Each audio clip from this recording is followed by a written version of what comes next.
And welcome to Hero Power. I'm your host, Avantes, and as always, I'm joined by my co-hosts, Zeroshio. It's Sunday. What's up, gang? Yes, very, very good, Zeroshio. So proud of you. And Matt at Arms. It's Sunday, my dudes. What? Yes, it is. Very good. I'm so proud of What? you, Matt at Arms. Yeah, sometimes it just takes a little extra. So, if you guys didn't know, it's like Wednesday adjacent. I guess we're going to call it Sunday now. So, for those of you joining us on the audio, wondering why you didn't get a podcast this past Thursday, as we mentioned, we are moving to this new date and time. This will be the first episode on our new schedule. We'll be recording live Sunday nights at 8 p.m. Eastern. If you would like to join us over at twitch.tv/ECMMO Gamers, we would love to have you. So, all right, gentlemen. So I guess we'll start this. We don't have any news. We don't have any emails or reviews. So I guess we'll start this off this week with really our main topic in the news, which was, how was your weekend? Did you guys spend all weekend doing the same thing I did, glued to Twitch watching Worlds? Yes, I was stuck watching Worlds as well as getting Legend with Control Warrior. Obviously, other people were watching Worlds as well, and they were playing a lot of the decks that were being played in Worlds, including a lot of Rogue. So I capitalized on that and was able to get Legend just a couple hours ago. Nice. How about you, Matt? A lot of yard work you got to clean up, and stayed up late a few nights to watch the VODs, and woke up kind of early to watch the last matches of the day, which I actually was glad I got the chance to wake up early and watch the finals because that was amazing today. Awesome. Well, I spent, like I said, most of the weekend watching Worlds. Did go see Endgame. Batman's parents die. If you didn't know, it was sad. Spoilers. But it was fantastic. Go, if you don't do anything else, be part of the in crowd who's going to see that movie make over $1 billion in 5 days and go see this movie. It was amazing and fantastic and worth every minute. I'll wait till I will probably wait until it shows up on Petflix. I don't know what that is. No idea. Never heard of it. I'll wait till it comes up on Disney Prime or Plus or whatever it shows up. Yeah, whatever they're doing. Yeah, because I'm like, yeah. Yeah. So, definitely got to watch a lot of Hearthstone this weekend, and there was a lot of great Hearthstone to be had. So this was the latest we've ever had a world championship take place in a season. Yeah.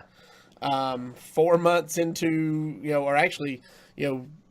almost a month into the new season, the Year of the Dragon. So, we actually saw some people who were a little confused about why Worlds was taking place this late. And I know I've talked about it some on social media, but it basically had to do with just the way the new system that they put into place at the beginning of 2018 fell.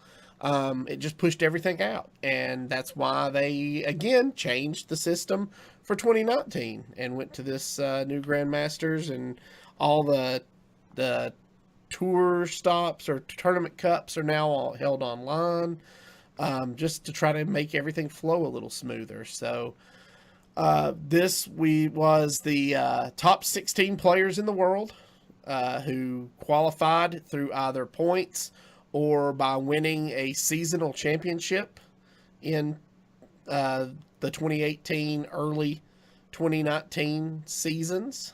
Mm-hmm. And they were participating for their share of $1 million prize pool this weekend. And boy, did they come out swinging. Oh, yeah.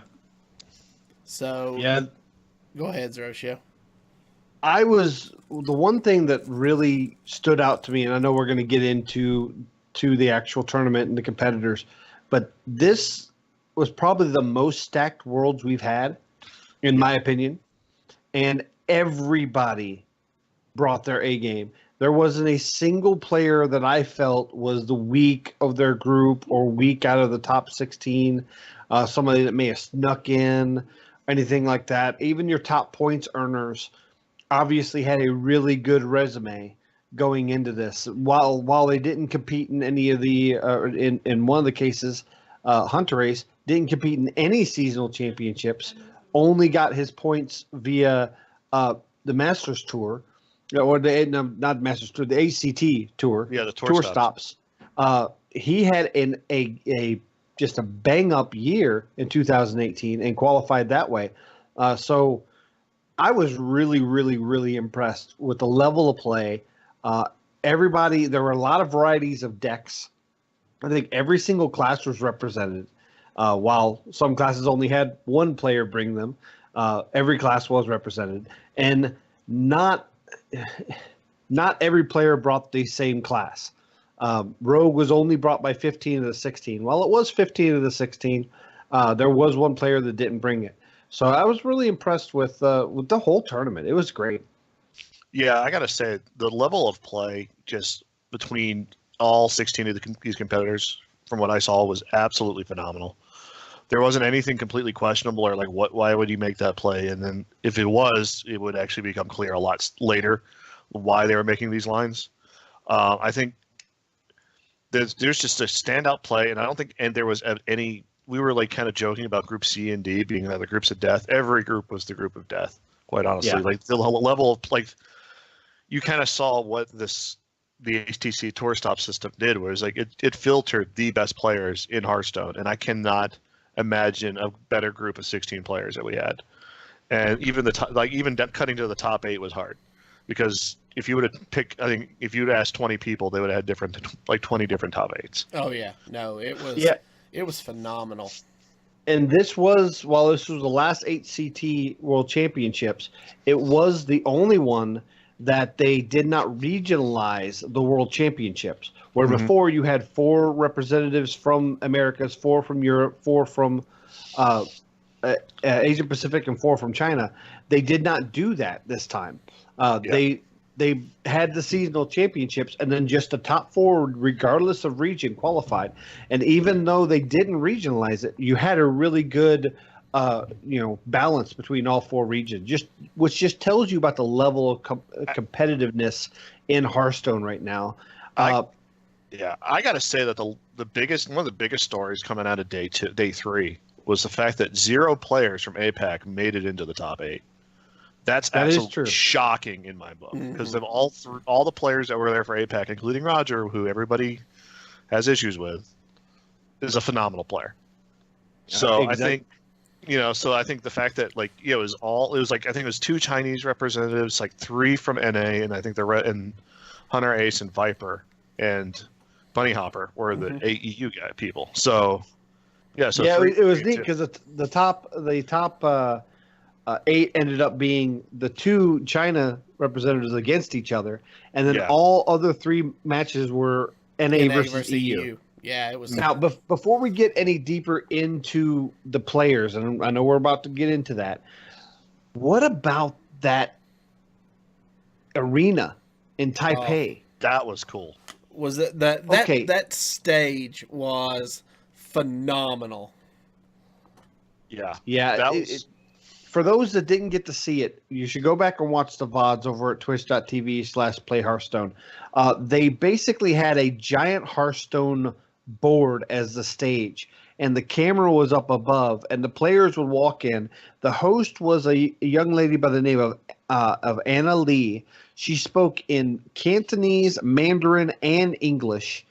She also was very fun to watch, fun to listen to, joked with the players. She was a very good host, in my opinion, even though some people had a hard time understanding her. Some people had a hard time understanding her, but I didn't. I thought she was great. But the center of the stage where the players played was the center of the Hearthstone board, and there was a projection underneath them on the actual floor of the stage that looked like whatever game board they were playing on. So if they were playing on a Stormwind game board, it was Stormwind. If they were playing on Rastakhan's, it was Rastakhan.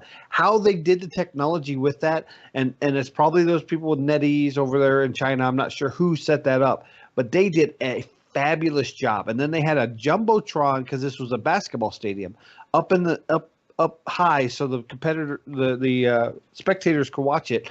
And as soon as somebody won, they got the victory, like you would see the victory when you win a game in Hearthstone, except their pictures there instead of their class. So it was really, really top-notch, well done. Probably the best I've ever seen Hearthstone do. I don't know how they're going to, reach that level for Grandmasters. They're going to have to do something. And I got to give a huge shout out to all the fans that showed up on day 3 and day 4. Like, seriously, the crowd was into it. You could hear roars on brawls. You could hear roars on discover effects. You could hear roars on card draws. Like, this is like the fans were into it. The fans were there. They were loud. They enjoyed the heck out of themselves. And even when their home players got knocked out in the top 8, they still showed up and they still were loud. I gotta hit my hat to the people that showed up, because that was an amazing experience. Yeah. There was a lot of criticism on day one because there wasn't a lot of people there. But you have to remember, it was a weekday. It was during work, and this is also in China, so they have a different culture out. It was in Chinese Taipei. Yeah, Chinese. It was in Chinese Taipei. They have a different culture out there when it comes to their work days. They're very strict about their work days. During those times, you work. But as soon as the weekend, quote unquote weekend, opened up, man, that stadium filled. They had people in the crowds with digital signs and clappers, and they were waving at the camera every time it panned by. It looked like a professional sports stadium, which is it was. They did a really good job. I was severely impressed. And the casters, of course, we say it every time. The casters did a great job. Yeah, they really did. So overall production was much better than we've seen in past events. They did a great job. So let's get in and talk about the tournament some. So yes, it was 4 days. And they did first 2 groups on day 1, second 2 groups on day 2. Then day 3, they did elimination games. And then last night they did semifinals, quarterfinals, and finals. And I thought it flowed well. I thought they did a good job keeping it moving, keeping it granted, some matches were an hour and a half long. It was still, they did a good job of keeping the tournament moving, I thought. And this... We talked a little bit about this in the pre-show, but this really made Conquest shine, I thought. Mm-hmm. Yeah, and this tournament here made me worry about what they're going to do with specialists. And there aren't any real televised specialist tournaments planned aside from the Grandmasters, which we're supposed to see in a couple months. I hope this lives up to this level. If not, I could see Blizzard Esports, Hearthstone Esports, deciding that maybe they need to go back to Conquest or a format other than Specialist, because I don't know if you can have this level of excitement with Specialist as a competitor who's competed in some of the Masters qualifiers. I don't think it's as good an environment for a spectator to watch. Yeah, I'm actually kind of jealous of you, Zerosha, because you get a chance to play this format in Conquest pretty regularly over in the THL. Yes. Seriously, I'm actually really looking forward to Last Hero Standing in this format, because that'll be completely different. So I'll be playing that in the THL as well. So I think the way this tournament lined up, and the fact that these decks that were submitted were actually about a week and a half old now compared to what's being played now. And the way that, it was incomplete information, and you really saw who was the better deck builder, who had the better team, who had the better practice with the decks and against the meta. I think I would love for them to continue this trend of, okay, we'll figure out who the best 16 in the world are and find and then give them a brand new meta to figure out. I would love them to do that. And that's something you touched on just now that I wanted to talk about was the decks being a week to a week and a half old. And I think it was an interview with Firebat where he was talking about Chef Nomi Priest, saying how when that deck was submitted a week ago, it was really good. And now there are multiple variants of that deck that have, just built on that concept that are way better now than they were a week ago. And that's, what we're seeing is the innovation and building of these archetypes evolving in real time is just fantastic. And so interesting to see how the meta is going to shift post Worlds. What people are we going to see more control shaman than we have been seeing now that we saw what a major force it was in the tournament? Actually, I think the real winner coming out of this tournament was Mage. Conjurer Mage was the story of the tournament. It just dominated everything. I'm expecting to see a lot of Mage on the ladder, which makes me sad as a control player, but a control warrior player. But I did get my legend, so go ahead and play your Mage. The Chef Nomi Priest deck that was brought by Killing All Day, it wasn't the most optimal list. Again, they had to submit these decks just about 2 weeks after the release of the set. So while it's been almost a month since the set released, they had to have these decks a few weeks ago.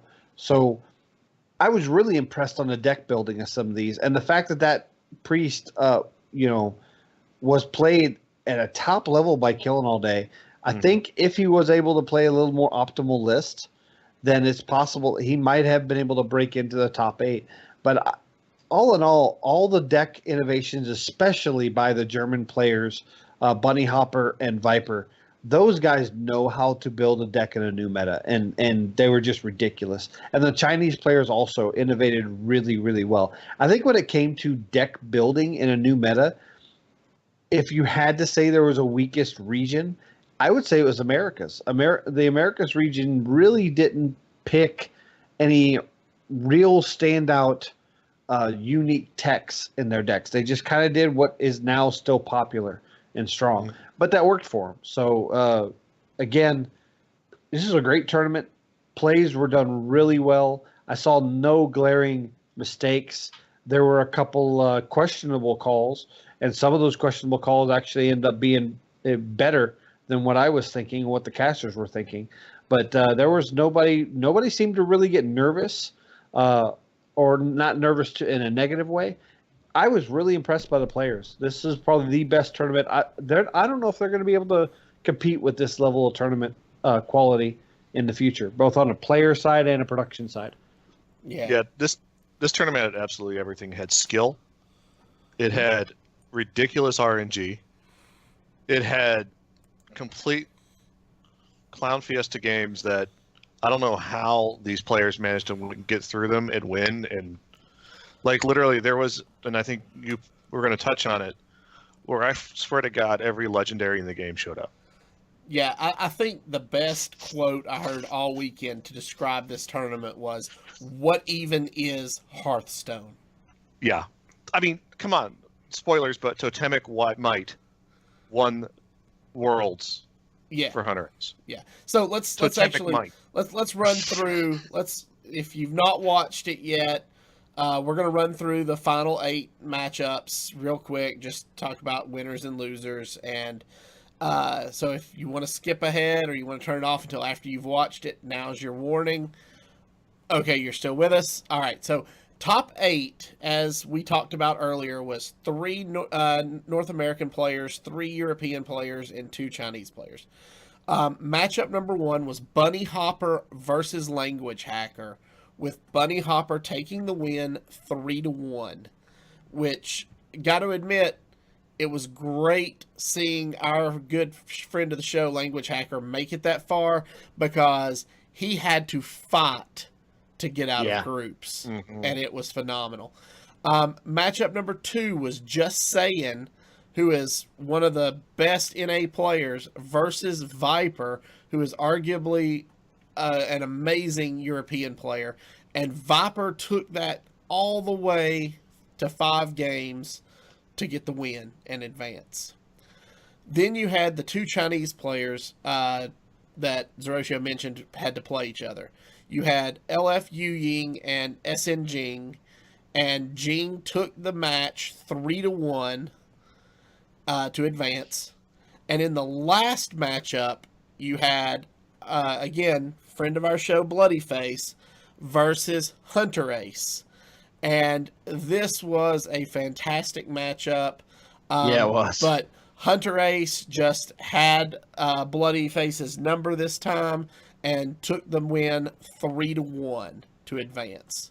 So that brings us into the top 4, where in match 1 was Bunny Hopper versus Viper. And this was, I mean, everything you could have hoped for in a match. It went all 5 games, and Viper pulled out the win 3-2 when it looked like Bunny Hopper may actually get the win in that 5th game. Viper just found lethal and took it home to advance to the finals. And then you had Jing versus HunterAce, and HunterAce did to Jing almost what Jing did to Yu Ying, winning 3-1 to advance in the finals. So that gave us the all-European final for world champion, Viper from Germany versus HunterAce from Norway. So before we get into the results of this, HunterAce has been really open on social media and on Twitter and with his tweet longer about how he has some anxiety issues and he has kind of conquered that through Hearthstone, and it's helped him. You could see the nerves on a HunterAce really, really getting him. And there were times Viper was literally just staring down HunterAce. And I don't know if he was trying to get in his head or what, but HunterAce, his composure, and while he's very animated and he gets, moves around a lot and he gets really, really emotional while he plays, I think he composed himself really well in these finals, and I was really proud of him for that. Yeah, you could tell that HunterAce, like literally at beginning of the first game, was not breathing at all. Like he was having trouble getting air into his lungs. Like there was like a couple of moments where like he literally just put his hands in his face, just so he could try to block out everything, and just think what he needs to do. He took his time with the rope, and it was amazing to watch. And that last game, oh my God. I can't believe. I'm surprised he was able to stand and walk after that last game.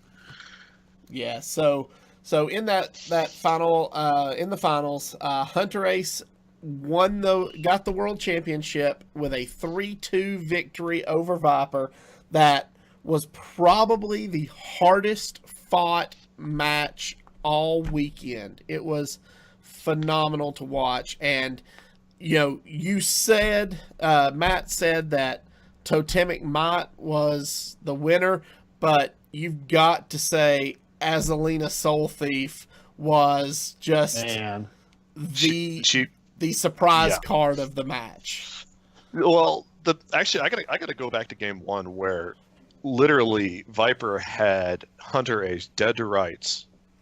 He finds an explosive trap off a Henge Clan burglar, plays it. Was it 1 health? Was at 1 health.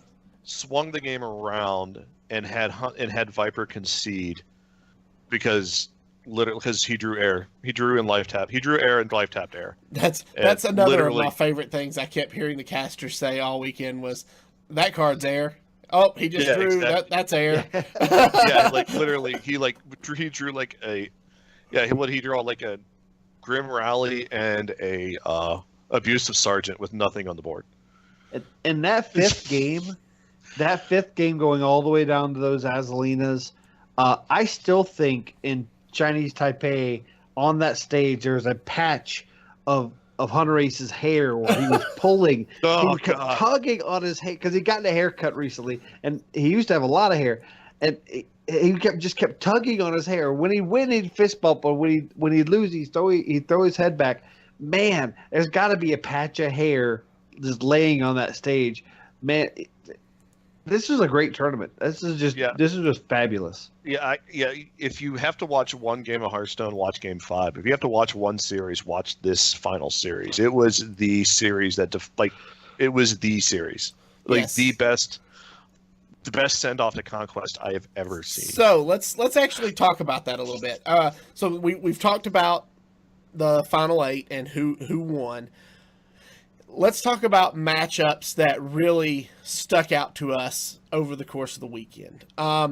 So my first match was in fact, both of my matches came out of the groups stage because these were people who were fighting for their tournament life. And my first matchup was in the decider match between Language Hacker versus Muzzy. Both players were 0-1 going into this match, so the winner moved on to top 8. Loser was eliminated from the tournament. Language Hacker versus Muzzy was just an absolutely ridiculous series of events. Did you guys watch this? I watched this Yeah. game. This game didn't get started until about minute 45. Yeah. Quite honestly, and then it went for another 30 minutes after that. This game was absolutely bonkers. This is the game I was talking about where literally every legendary showed up at one point. Yes. It was literally everything that could show up did, and the ability for just Muzzy to stay calm, make the reads, and actually pull that game out, and fatigue Language Hacker's Control Shaman. Yeah. Literally, what is Hearthstone? What is this game? This isn't Hearthstone, but it's Hearthstone. It's amazing. Yeah, we were talking about it in our patron-only Discord that you can be a part of for as little as $1 a month. You happy? There, Zeratio? Did I do good? Yes. Okay. Yes, I am. And how they do that? They go to patreon.com/heropower. So we were talking about the tournament, and that matchup was just bonkers. That's all we could really say about it. So check that out. My second game of the tournament was HunterAce versus A86350. Again, this was in the deciders to get out of groups. Winner moves on, loser is eliminated, and A86350 goes up on HunterAce 2-0, only to have HunterAce reverse sweep to stay alive and eventually go on to win the whole thing. That match right there, I think, was I don't really want to use the phrase turning point for him, but it was a huge moment in this entire tournament, next to him winning the tournament for HunterAce. And if you get a chance, go back and watch that matchup, because you can almost see the point where he decides, when he's down 0-2, he just locks it in and says, okay, this is it. I have to win the next 3, and he just barrels through A86350. And he proved that he was the best Casper in Hearthstone. That is true.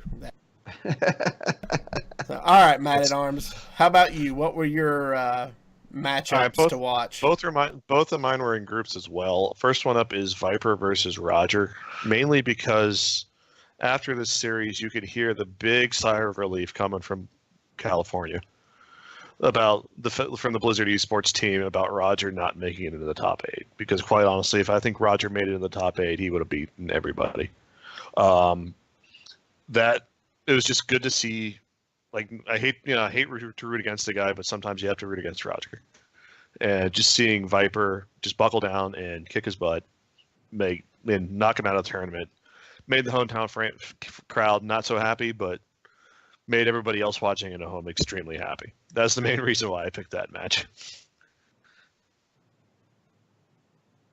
Second match I picked was the Killing All Day versus Language Hatcher match, and unfortunately, Language Hacker is one of those guys that kind of got the butt end of all the RNG this weekend. Bad. Literally, Real bad. It was real bad. Like, quite honestly, it was in this game was absolutely ridiculous because I think he had like 12 deck cards in his deck with 2 bombs from Killing All Day's Bomb Warrior. Killing All Day drops Dr. Boom Mad Genius with four boom bots and gets one of the bombs to go face, enough to get him under that 5 life total, and then the first card he draws is a bomb. Language Hacker pulls himself together and actually wins the series, but just watching that VOD is just like one of those, like, we're going back to GVG situations, and it was absolutely beautiful to watch. It was a great matchup to watch. I really enjoyed that. It was the hand management of keeping himself at 10 cards at certain times, Mm-hmm. and then allowing him to draw a couple cards so that he can, at his leisure, clear some of the bombs, heal back up, and then go back to 10 cards. Yeah, I'll tell you, Language Hacker thinks on a whole nother level. And I've had the luxury of practicing with him for DreamHack and, communicating it with him regularly on the ladder because he's a friend of mine on Battle.net. And he has a whole nother sense when it comes to Hearthstone. And you could just see, I could hear his voice every time that RNG went against his favor. And he was just like, well, sometimes that just happens. You can't control that. Aren't you glad you didn't spin around and punch him in the face that time in Atlanta? Yeah, that's right. That's right. I almost punched Language Hacker in the face in the streets of Atlanta. That's a true story. But going on to my matches, now my favorite match was also in the group stage, but the first one I want to talk about was actually in the semifinals. It was Bunny Hopper versus Viper. And the main reason I want to point this one out is because Bunny Hopper and Viper are practice partners. They know each other. This best of 5, which went all the way to 5 games, was not so much one person playing their deck against the other person. You could see that they knew the other person so well that not only did they know what was in their deck and had a good idea what was in their hand, it was almost like they were envisioning what that other person was going to do because they know their tendencies so well. So you could just kind of see the gears turning on both of them, and they would look across each other and just kind of like look at their facial expressions and see how they're reacting to what I played. And I don't think that that's done enough in Hearthstone. Some players try to do that, but it's hard to do that when you don't know their tells, that you don't know what they're giving away. But these two people spent enough time together. They knew exactly, what the other one was thinking. And for that, Viper was able to edge out the win. And it was very close. It came down to some RNG. My favorite match, however, had to be Bloody Face versus Roger in the elimination round, in the group stages. It was the winner's bracket. Pretty much the casters and everybody was saying that Roger had teched his deck specifically to beat Control Warrior. All of his lineup is all about Control Warrior countering, that if he goes down 0-2, it's okay because he can reverse sweep Control Warrior.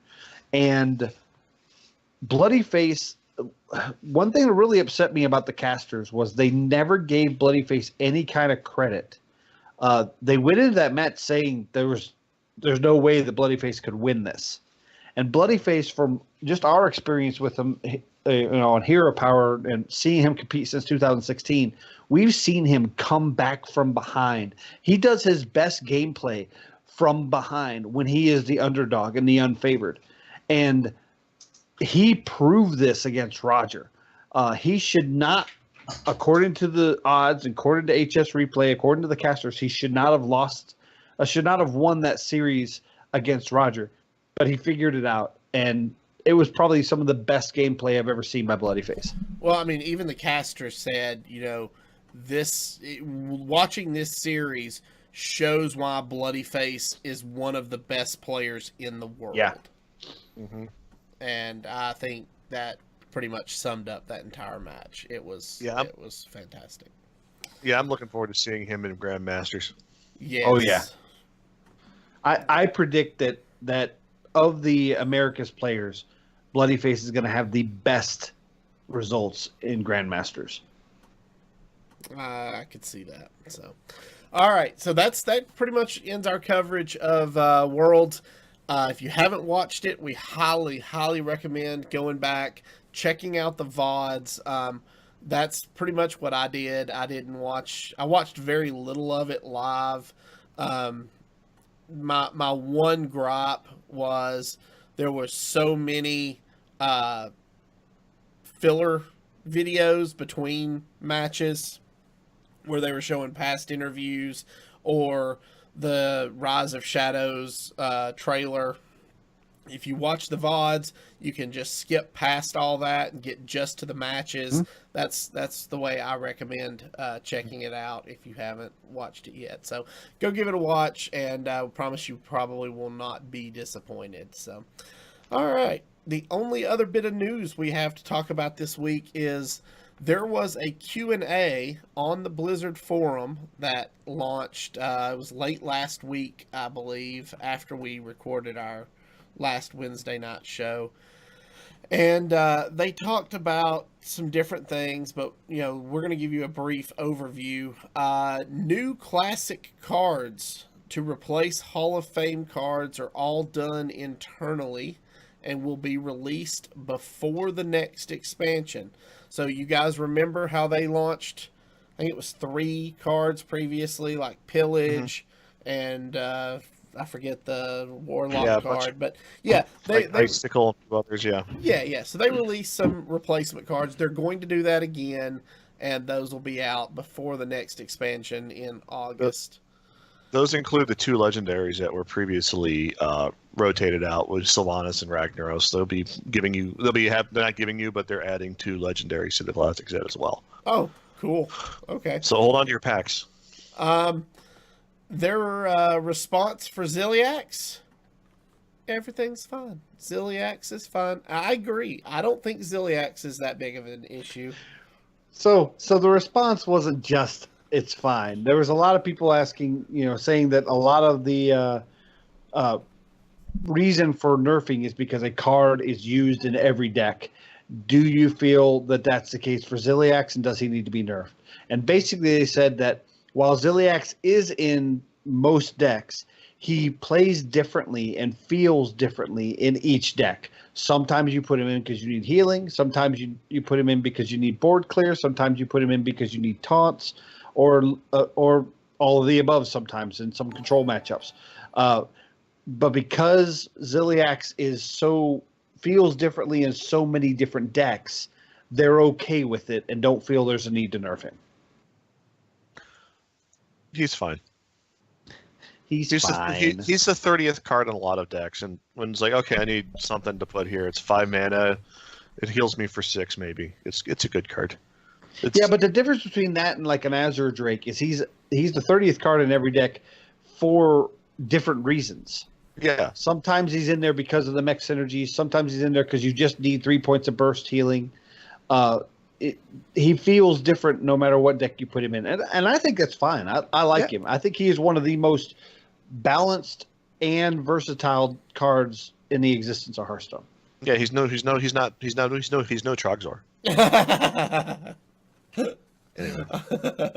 All right. So moving on, they also mentioned that Archivist Elysiana is being monitored.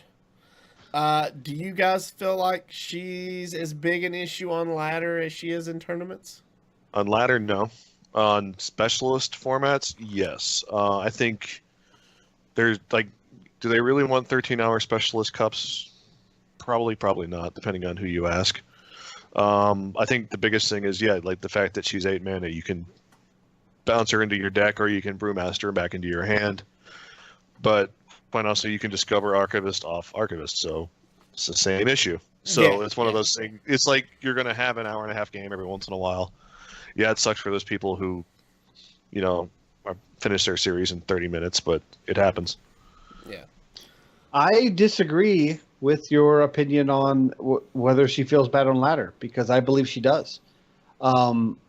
I got legend with Control Warrior this weekend, and this morning alone, I hit the turn timer 3 times.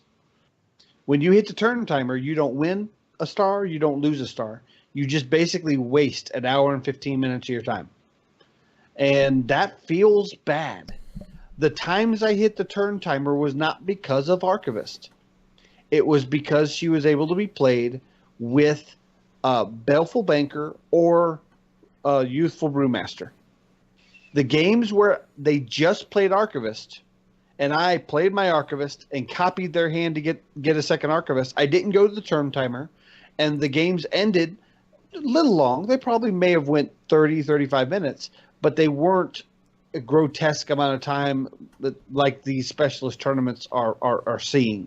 So I think if anything is going to be done with Archivist Elysiana, I think changing her to 9 or 10 mana so that she can't be coupled with neutral bounce effects is enough.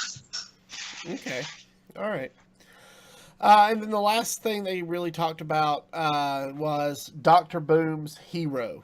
And they said, currently we don't think Dr. Boom feels inherently bad to play against, and it doesn't seem like a huge balance outlier right now. So we're going to let things develop before we make any calls on that card change. And that was from Peter Whalen himself. So,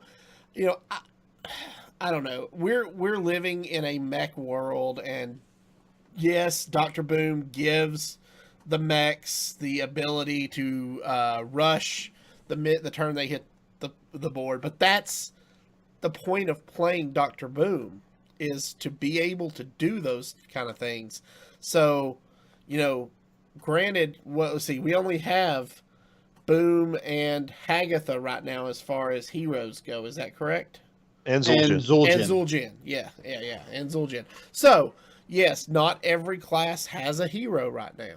But is that necessarily a bad thing? Like, depending on what you're playing and depending on what you are in the game state, like, I think, Dr. Boom on 7 feels really bad. It kind of feels a lot, but it's a situation where it feels a lot like Jaina. Like, if you can survive the Boom turn and then start getting value afterwards, it's really, really strong. It feels really bad to play against. But if you're able to like if you lose because you play Dr. Boom on 7, then you lose. You still lose because it doesn't win you the game. So, yeah, that was going to be my point. He feels just as bad as Jaina did, baking in lifesteal to all of the elementals. Anytime you bake in something, and one thing that's also interesting to remember is same with Jaina.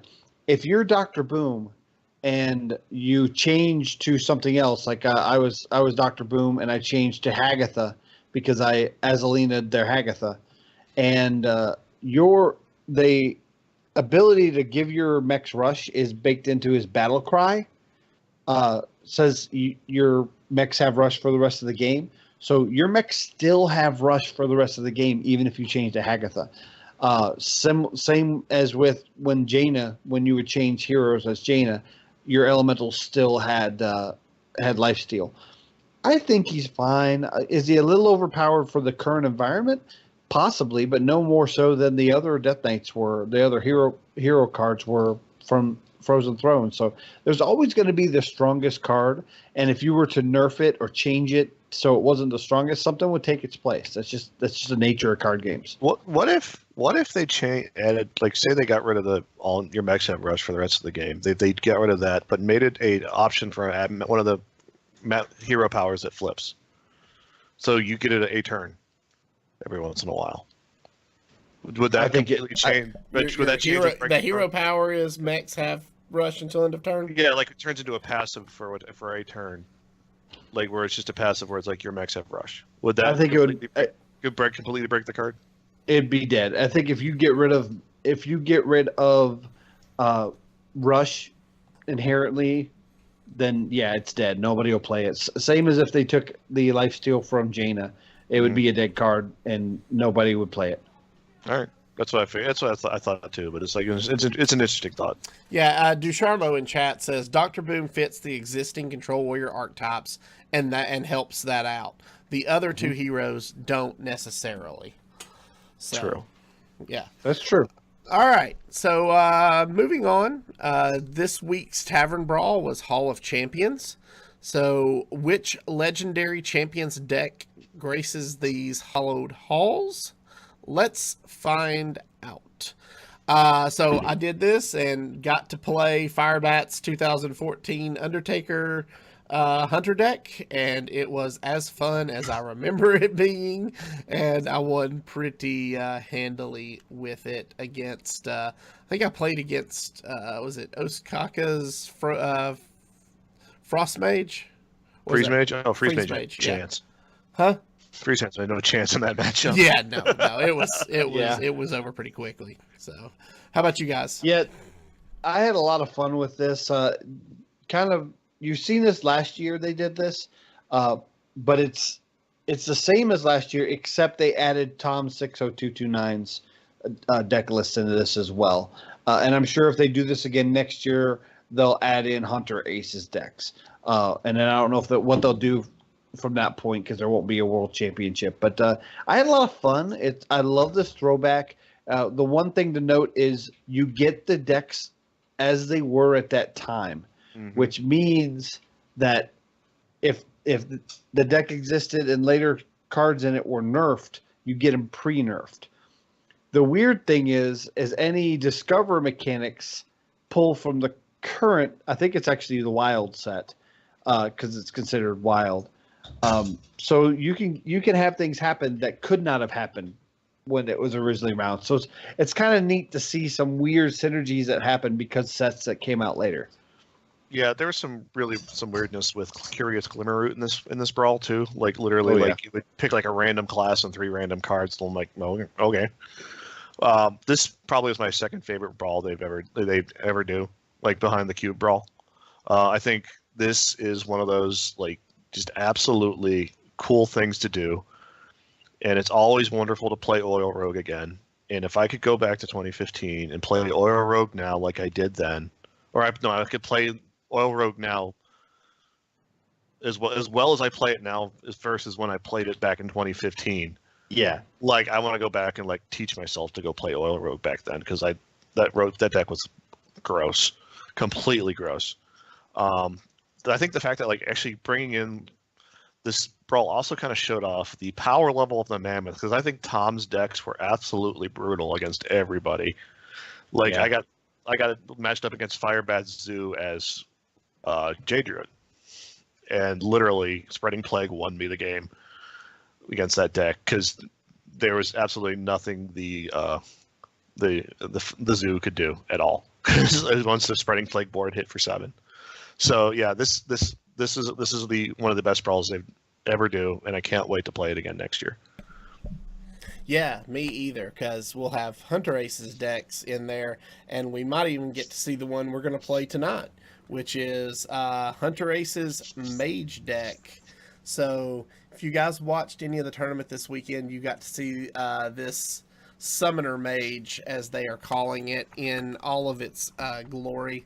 So I'll run down the deck list, and then I'm going to turn it over to Matt at Arms and Zeroshio to kind of talk about this deck. So the deck consisted of 2 Acidic Swampoos, 2 Book of Specters, 2 Fire Tree Witch Doctors. Of course, you had Khadgar.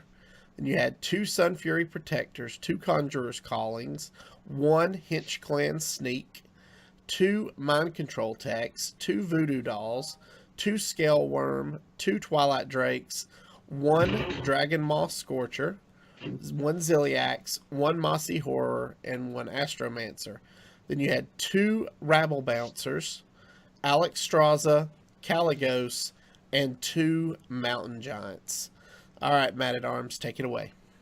All right, so this is my favorite deck in the format. Any version of this deck is my favorite deck of the format. This one's actually probably, and I have to kind of go with, this is the fact that he won kind of helps, but I think this is one of the best ones in the tournament.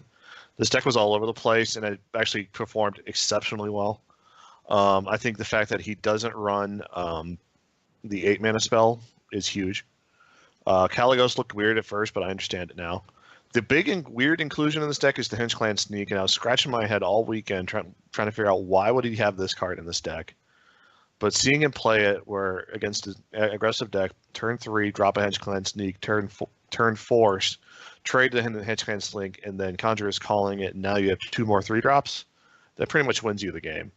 Also, the fact that, like, you know, against the Mirror Henge Clan Sneak plus Scale Worm on turn 4 when they drop Giant, that just clears the Giant.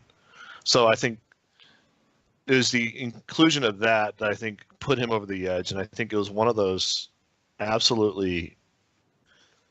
Like I said, this is the deck that kind of shocked everybody how well it did, and I think this is the best version of it. So, yeah, the one thing I saw a lot during the tournament was the big swing tempo turns, especially for Warlock, Zoo, and Rogue, was that turn 4. That's when they really loaded up the board, made some rush trades and things like that. Well, if you can throw this on 3 before they've fully developed the board, now they have to decide, do I really want to develop into a 3/3 that I can't clear this turn? And right now there's not a lot of just AoE board clears that can take care of a 3/3 that's stealth. So it was really intelligent to put this in the deck. I could almost see a 2 of, but he has a 1 of in here, and I'm sure it was just because in development he wasn't sure how well it'd pan out. I was really impressed by the Henge Clan Sneak, and it made sense as he went further on in the tournament. So I can't wait to play with it today. Yeah, I know Bunny Hopper ran a version that ran the 4-mana card, the 4-mana stealth card, the one that gives you armor with overkill. Yeah.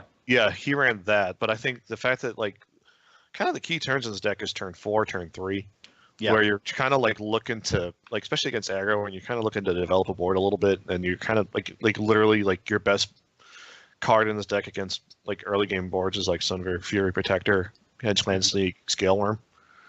You know, even just drop Ooze to fight for board if you need to. Like, because there is no AoE. You, like, your AoE is all Fire Tree Witch Doctor. It's not. There's no guaranteed AoE other than Scorcher, but that's one damage. So I think just like, yeah, the inclusion of the Sneak, like I said, it was really interesting, but I was completely sold on it this weekend. So the other kind of big card in this deck, especially against aggro, is Rabble Bouncer. They load up the board. This card can go down to 1 to 2 to 3. And if you can drop her, and even if you just Conjurers calling her to get 2 huge dudes, like, against their little threats, you are in really good shape. The only thing about her is that means your Conjurer's calling a 7-mana minion, and 7-mana minions are dangerous. They're either really good or really bad. So you kind of got to be careful with that. But there is a 3/7 taunt that does 3 damage to all minions as a death rattle. When you roll her off that, it's a clear upgrade, especially against aggro decks. Yeah, I've actually considered putting, like, on my ladder version, putting him in the deck, because quite honestly, again, there's a little. Actually, they I think a lot of players built toward against Token Druid. They thought there would be a lot of Token Druid in this tournament, which there wasn't. No, Ike was only 2. Like Ike and like one other player brought a Token Druid. So I think, like, especially with the Mossy, with the Astromancer, with the Dragonlord Scorcher, I think they were building towards it, but it never showed up. And I think HunterAce was not quite as built toward it, and I think that helped him push on the edge for at least this deck.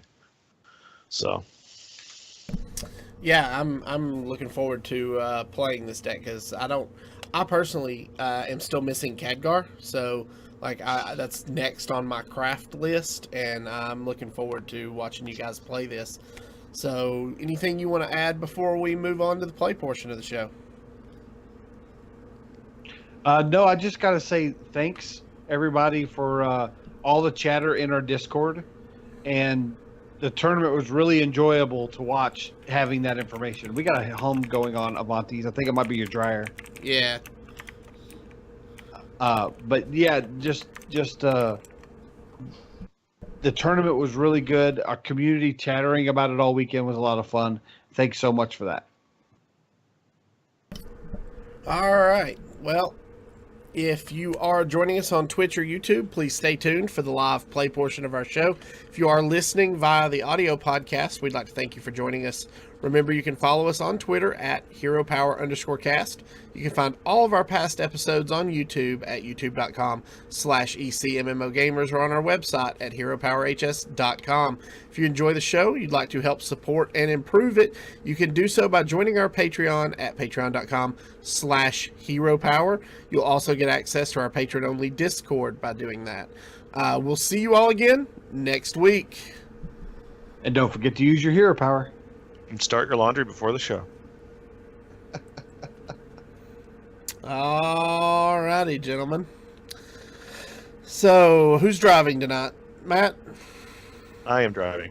All And I'm right. hitting button. Well, let me know when you are ready, sir. I'm hitting the button. I'm spinning right now. Push the button. Push the button. I got somebody. Let's see here. I got a little puppy. Oh, no, we're the opponent. Oh, darn. I missed them. What, So I got hollered at Micmac today. He asked if we were still doing the show. So All right. So my opening hand is a Mountain Giant, Sun Fury, and a Swamp Ooze. I actually don't hate keeping all three of these against a hunter. The ideal hand to start with in this deck is, I think, Conjurer's Calling, Book of Specters, and Mountain Giant. Mainly because it reduces your chance of pulling a spell off Book of Specters. But against a hunter, I kind of like all three of these cards. yeah, the ooze I'm suspect on because I don't know what you're seeing, but when I was ranked 2 and 3, I was seeing lots of the Death Rattle Hunter, and they're not using weapons as much. Are you talking about the But mech, the bomb yeah, hunter? yeah. All right. But if it is mid range, then they probably will have the weapon. Let me toss the use just because I don't think the weapon matters that much against us. And Rabble Bounce is really good against that bomb hunter. Ooh, a Witch Doctor. We don't have any giants. Rabble Bouncer is definitely an upgrade. And if it's the bomb hunter, I don't mind throwing the Sun Fury out on turn 2. If we don't draw a dragon. The Bearded Man asks us in chat, do we ever discuss about wild? We do occasionally do an episode all about a wild deck. We try to do one every 10 episodes or so, sometimes, depending on what the standard meta looks like at the time. Can I just ping this? Ping off the 2-1? I think so. I think we just ping off the 2-1. Yeah, this is clearly going to be mid range. Yeah. So pinging it off now is probably going to be smart. He's probably going to flood the board with a lot of rush minions. We're probably going to get some good value out of the Rabble Bouncer. Mm-hmm. Should have kept the use. So the XM3 is not bad. I think we just ping this off again. Yeah, I think so. Yeah, we did not draw. Mass, no. If he's going to be slow, we'll be slow. Sweet.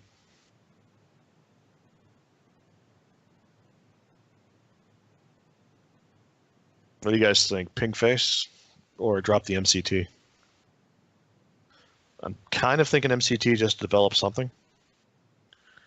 Yeah, I worry that it might bite us, but honestly, he's going to have to rush something into it. Yeah. So the MCT is probably smart here. I mean, Yeah. anytime you use anything in your hand, you're lengthening when you can Mountain Giant. When you want a Mountain Giant as quick as possible in this matchup. Yeah, I guess. We need some kind of pressure. Yeah. Yeah, we need something on the board. And we can throw out the Ziliax next turn, or we can just wait. Too. I want to draw a giant, not giant, a dragon, so that we can. The good thing is, if you have a dragon in your hand, Witch Doctor doesn't reduce your hand size; it keeps it the same. Yeah. That's one of the benefits of that card in this deck. Oh, that's really slow. Yeah. Hey, that means he does not have a Springfall, or here it comes? Here it comes, I think. Oh, No. Wow. Okay. Well, we got good value out of that. Ooh. I think, do we book puts us at... We book. Yeah, That'll puts us right 9. at 10. No, it'll put us at 9. Okay. If we don't discard anything. And that's fine. I mean, that happens. Yeah. But we got the fire tree. The dragon for the Witch Doctor. So, yeah, definitely Witch Doctor. Do another book. I kind of like the book. I mean, I kind of like the book. I mean, we could Arcane Missile this turn, but the likelihood we hit it, I think we book. Yeah, I like book. You can just trade into the 3/2. Yeah. Yeah.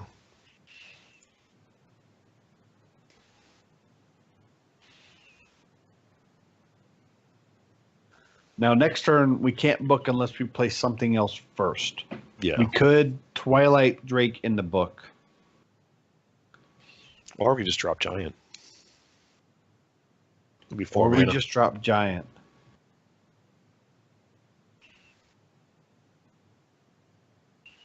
I would really hate to hit the other Conjurer's Calling. That would be real feels bad, man. Yeah, it would. Kind of the base of the deck. I mean, literally, this deck feels a lot like. You remember not the what's that Spiteful Summoner in a way. Yeah, his hand has to be horrible. Yeah, it's like he has to play something or he's going to burn something. Spring Paw, okay. And nothing. Nothing and nothing. There's value in the minions. Okay. Do these guys run Hunter's Mark? That's the only thing I'm worried about is Hunter's Mark. Not usually. Do we just? Yeah, not. Do we? The Twilight Drake's going to be an 8 health or a 9 health Twilight Drake, and then we can ping off one of the Spring Paws. We could do that. I don't hate that. He's having trouble dealing with it. Giant would have been good too, but I think baiting this out for any kind of weird shenanigans or removal is probably the best course of action. Yeah.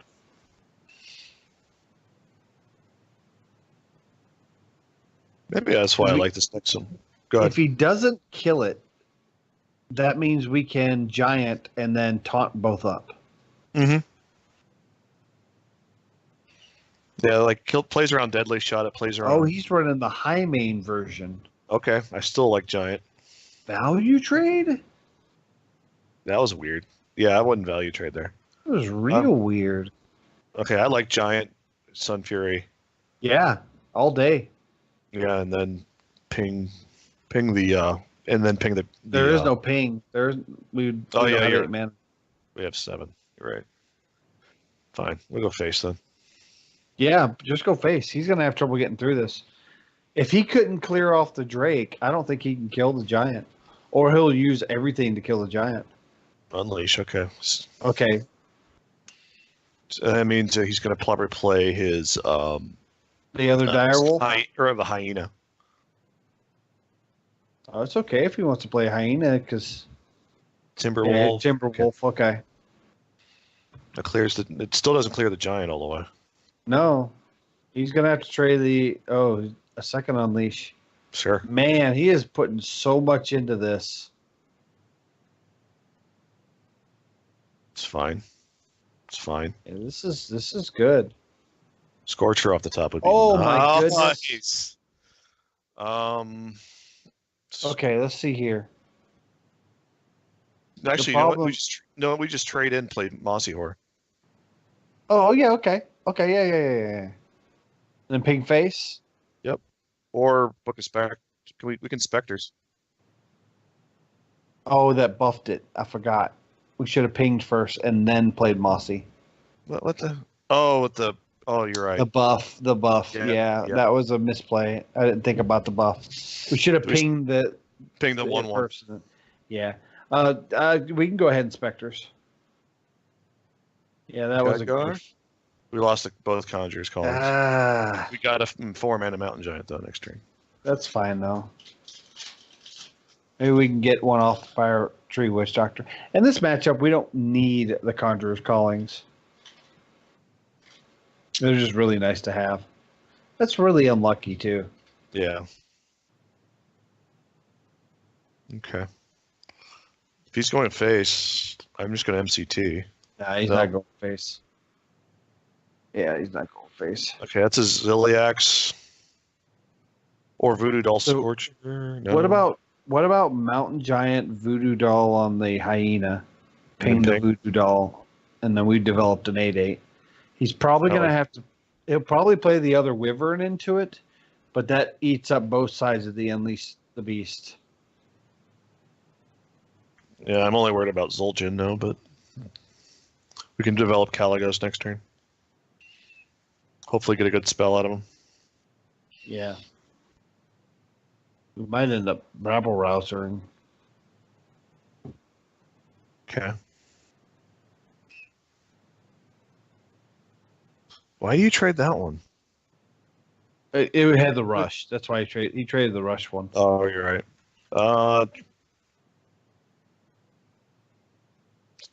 Rabble rouser and Scaleworm into Ziliax. Scaleworm Ziliax. Yeah, we'll clear 2 off. Yeah. Okay. Yeah, leave the Tundra, the beast, the Timberwolf. Yeah. All right.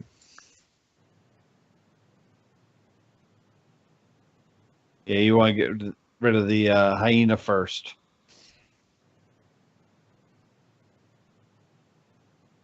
Yeah, we really don't have anything against Zul'jin, though. That's the problem. Like, the only thing we have is, like, Rabble Bouncer. Yeah. Dire Frenzy, even though. Okay.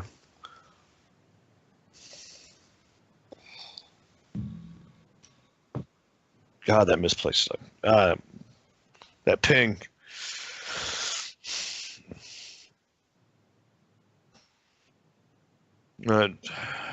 Voodoo Doll Scorcher? Yeah, I think so. But, yeah, I like Voodoo Doll Scorcher. Then Ping Face. Yeah. That's a good combo. I like it. It's really good against Zoo. Yeah, Scorcher's a really good card. Oh, right off the top. Yep, naturally. Oh, a double Dire Frenzy. Those are sick. Well, they're still going to be... I think we have to Caligos here for Polymorph or something. Yeah, the problem with it is we're dead to one of those top decked. We have to be able to deal with this minion. There's nothing we can other than like. I mean, we could Rabble Rouser, but I think that's just a sustained play. That's not a winning play. I think you're right. We got a Caligos. These are suck. These are real bad. I think we got to go with Mirror Image, right? You have to. Face. Yeah, face, because we have no other place to go. We need to set up for Malik Straza to do something next turn. There's a big axe. This is lethal. He's got it. He's got it with the Unleash the Beasts have. Yep. Oh, and the hounds as well. That's lethal. He got exactly what he needed.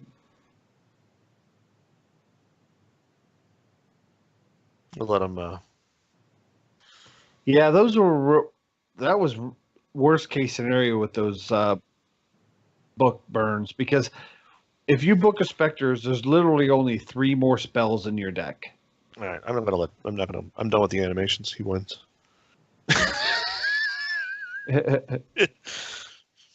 Oh no, he burned a Shimmerfly. Oh, you got that far? All right, hitting the button again. Yeah, it went all the way through for me. I just never even let you concede. As soon as I hit you get the dire friend. They got and the dire friend.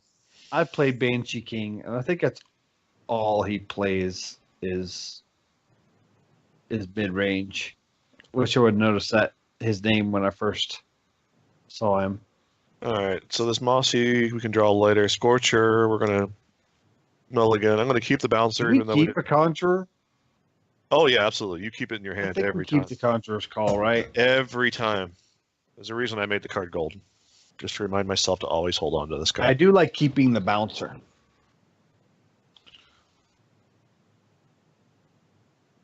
Yeah, you hold on to Conjurer's Calling every time. That's the best card in the deck. So now we just need a dragon. It's the Mech Hunter.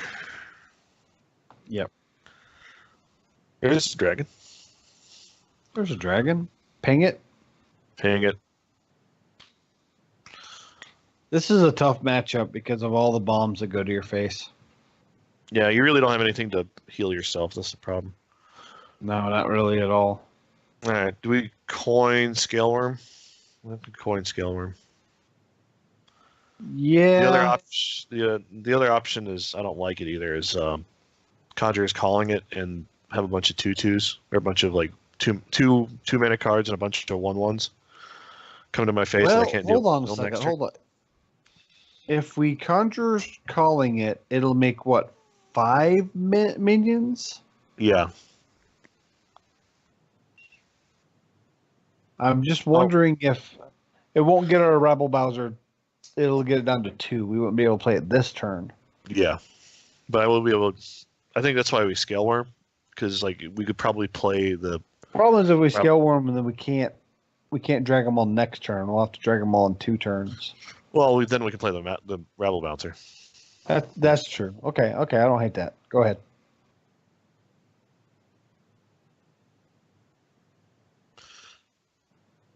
Like so, this will be at least 4 mana. At most 4 mana next turn. He's probably gonna magnetic or just play more minions. That's fine.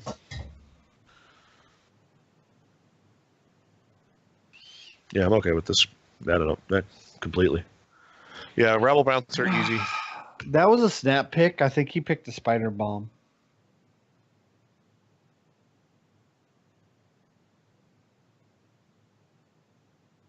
I mean, it's a Spider Bomb. It's a Spider Bomb. He still can't kill it because it's 2 attack minion. Yeah. Except for, okay. He could hit it and then drop fireworks deck on it. But yeah. Yeah, that's what I'm thinking about. But I mean, he's got to use it at some point, anyways. I'd go ahead and do it. All right.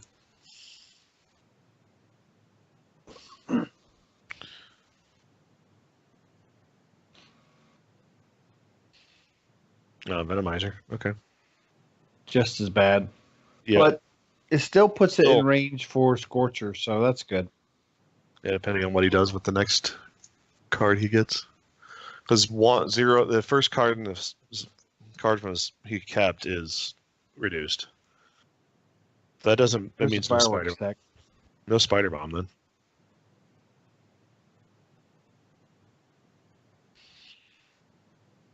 All right. We're Scorcher now, right?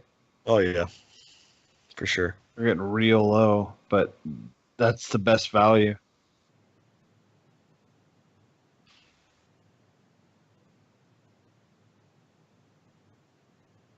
Next turn we can Voodoo Doll whatever comes out is left, and Conjure is calling it for 2/3 drops, which is a really good play. And, ooh, like Voodoo Doll that. Yeah. He didn't clear. Yeah, I like that. Voodoo Doll into Conjurer's Calling.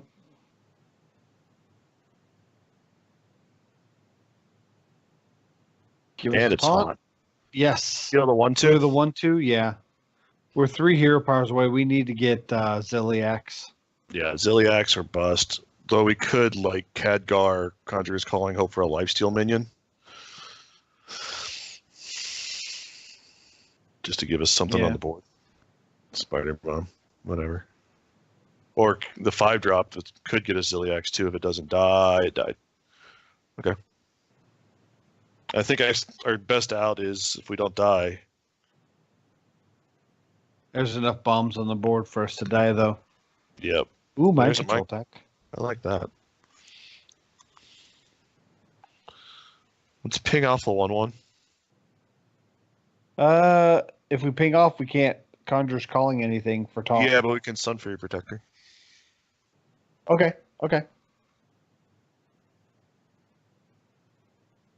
The reason we pinged off that one and not the 2-1? Because I didn't want to. I could have used the 2/1, I guess. I guess so. Clear that the was the wrong- 2-1? That was the wrong card. You played the wrong card. Yep. We're on fire. Sunday nights. We're dead. I'm blaming Sunday. Well, I'm blaming it's the first time we've played a deck on the show in like 4 weeks. Yeah. So we did 3 weeks of reviews, and then We're out of practice. I think it's the fact that my Khadgar is my portrait. That's part of it. All right, well, 0-2 Wanna do one this week. What time is it? 9:15. You guys want to do one more? Sure.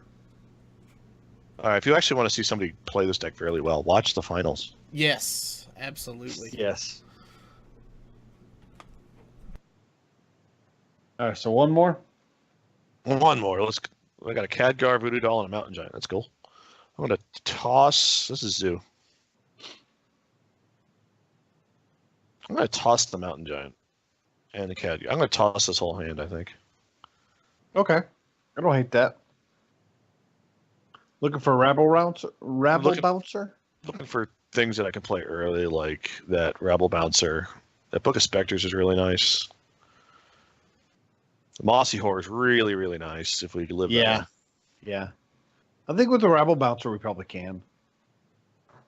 I think we're Spectering on 2 again. Yeah, I wouldn't see why we wouldn't.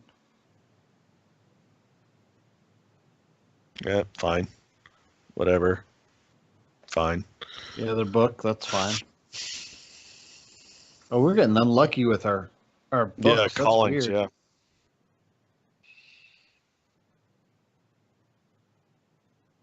Sure, play something. Okay.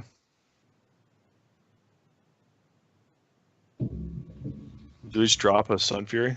Or do we wait? Or a Ooze? Do we probably use? Yeah, we could drop the use, but honestly, we don't want him to trade in. True. Well, he's going to probably pop that egg, and then we can play the Rabble Bouncer. Yeah, I think you're right. So yeah, go ahead and just play the use. The other thought was maybe pinging off the Divine Shield because it may get annoying, but I guess it's fine. It's probably going to. Yeah, this is probably that 2-mana card, Direwolf. Okay. Okay. He's going to. Yeah, and then he takes off the egg. Ooh, that's a really good turn.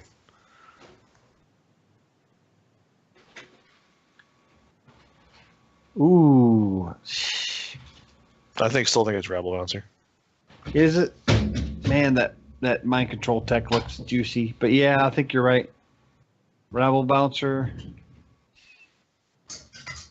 I'm going to ping the 5/3. Yeah, I think so. So he can't get a value into the Rabble Bouncer.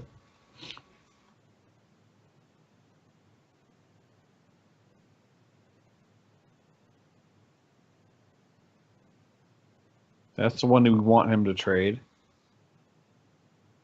Sure.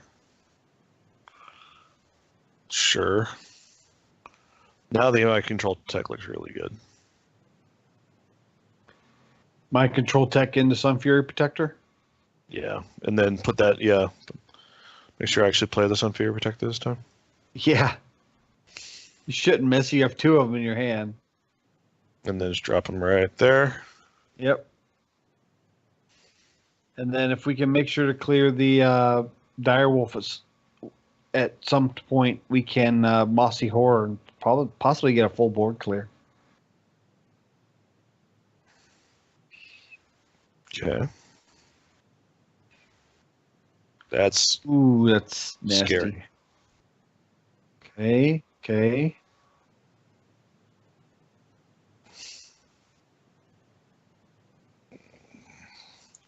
Got a Mossy. It's going to leave at 9. It's He was up 11. No, 12 because the sea giant will get a buff. yeah. So is it Twilight Drake then? Twilight Drake, Sun Fury then. No, Or it puts us that we take more that way. Yeah, it goes to 16, but it puts 1, 2, 3, 4, 5, 4, 6, prevents 6 damage. I mean, I think the Mossy's the play, but he just needs 2 damage or 1 damage. No. Yeah, I with forgot the Mecharoo. Yeah. So we're dead. Man. This deck does not do well against aggro. Yeah, and Nagro is real prevalent right now. That's why I did so well with Control Warrior. Mm-hmm. Alrighty, that's the game. This deck does really well against Warrior, though. Yeah, if you're seeing a lot of Warrior, you want to play this deck. Yeah, agreed. Alrighty, well, that's gonna do it for us this week. If you have any questions or comments about the show, please email us at heropowerpodcast@gmail.com. If you have any questions about the deck we played tonight, watch the finals of the World Championships. You can see HunterAce pilot this deck really well. Do us a favor and hit that subscribe button below on YouTube if you've not done so already, or give us a follow on Twitch to be alerted when we go live. And for more details, check out our Patreon at patreon.com/heropower. And remember, we'll see you next Sunday night at 8 p.m. Eastern. Until then, that's right. Good gaming. Bye, guys. Adios.